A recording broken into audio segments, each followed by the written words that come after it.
What we have here, Generac Generator won't start.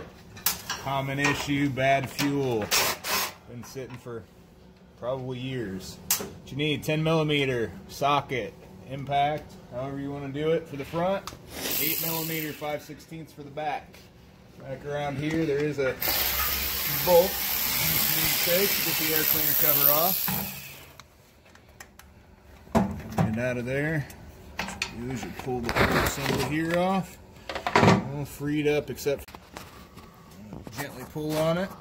Get your fuel line off, drain all the fuel off. Oh, sprung a leak up top. Turn that off and drain it out later. Governor linkage comes up, spring comes up, whole carburetor comes off. Now you just need to disassemble and clean the inside of the carburetor. So to take the carburetor apart on this, first you're going to remove your governor stop here. Plastic jet up top. There is a hole straight down the center of this. Very small, almost the size of like a wire brush. So you do need to poke down through that, make sure it's clean. In here, take the bottom roll off. Try not to get your gasket here wet with gas. If you do, a lot of times it'll stretch out. Otherwise, remove the pin, remove the float, needle, seat, and spring. I usually set that aside and kind of dry it off to make sure it doesn't expand. Take the middle jet out here. You usually have to push very hard down on it and unscrew at the same time with a screwdriver that fits nicely, otherwise it will strip out and it will not come out. After you're done, usually you just kind of hit them on a hard surface. If it's not coming out easily, just hit it harder. It's not going to hurt anything. I'm going to clean all of this with carburetor cleaner, all straight down through the holes, straight down through everything. We're going to put ours in an ultrasonic cleaner and let it do the job for us, but normally there's a bunch of green gunk and slime all around this. You want to make sure that this is very clean, everything on the inside of the carburetor. So we're going to put that through and we'll show you reassembly. Okay. Alright, now that it's done in the cleaner, we're going to pull it out here, make sure it's nice and clean. We did go ahead and remove the fuel line since it was busted. We're going to throw a new one on there.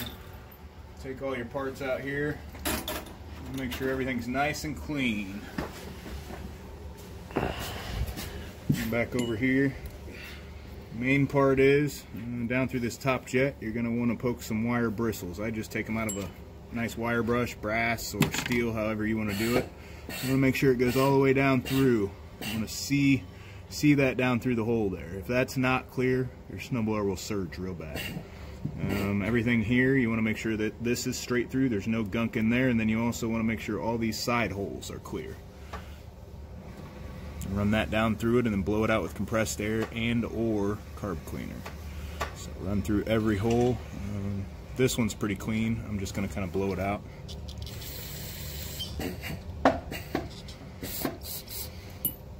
All the rest here, you want to get anything it missed off of it. Spray the outside, spray down through all the holes. After that, you can kind of rinse it off by either blowing on it with compressed air or allowing it to dry. This is the most important jet of the thing. You want to make sure that this is nice and clear. If there's anything in this, your snowblower will not run right at all. So if you look straight down through there, you should be able to see all the way through it. Not sure if you can see that from there, but it looks like there's still a little bit of stuff maybe down in it. And there it is. So get that one real clean, and then you're going to put it all back together. You know, just any size. We've got a tip kit here also we use to kind of get all that gunk out of there, but make sure they're real nice and clean before you put them back together.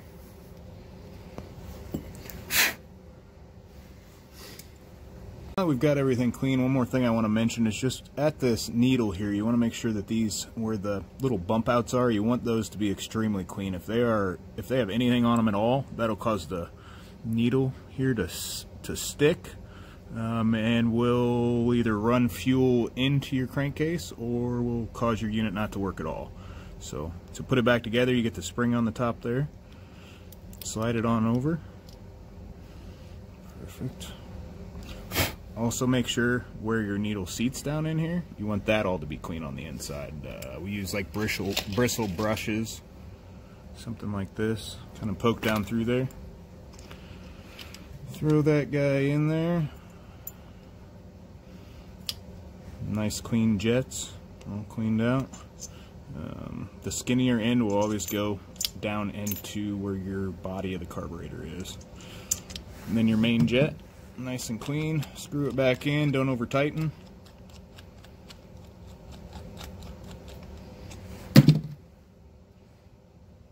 Gasket here. If it doesn't fit nice, or if you get it stretched out, a lot of times you'll have to replace it. Usually, as long as you keep it from getting wet with the gas, you won't have to though.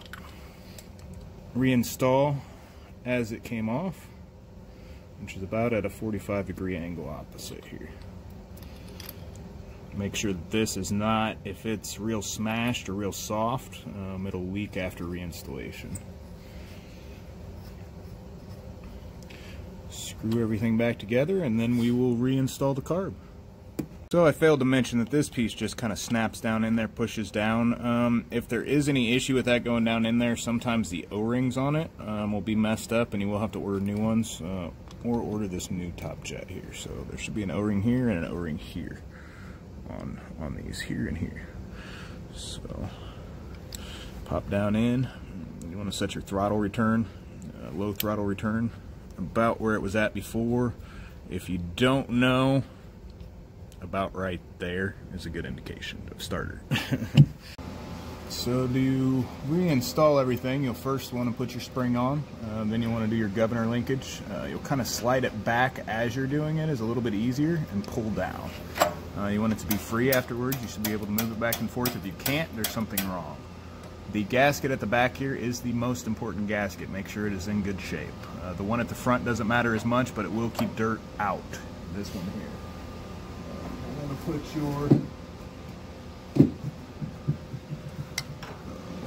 put your choke here back on before you reinstall everything else. I'm going to use a new fuel line here that we just cut from our stock. You always want to make sure that there is plenty of flow coming out of your petcock here. Sometimes they do get clogged up to the point where they will not flow at all, and you will not get any gas through your unit. From there, you just line everything back up here. Put the breather tube here from the back side down in, and then go ahead and install everything as we took it off. Two 10mm bolts here and the 8mm on the back side.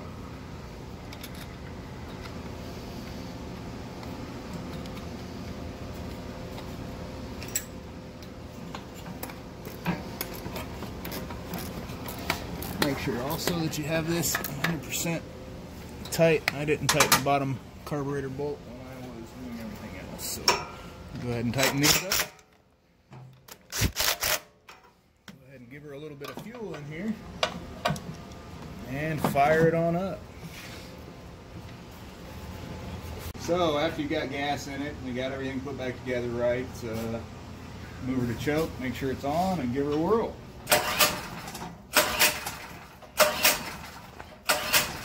And it won't stop. There we go.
So no start before, took a couple starts, a couple pulls to get it going, but we're going to let it run here for a little bit, and I'm sure it'll come right out of that.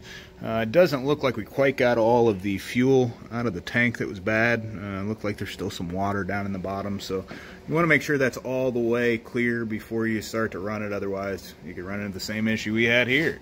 Everything's good. If there were any more issues, you'd probably want to go to replacing a carburetor or checking some other things, but normally we check this to start off with just by spraying a little bit of carburetor cleaner into your carburetor hole to see if it starts on starting fluid. If it does, most likely a carburetor problem.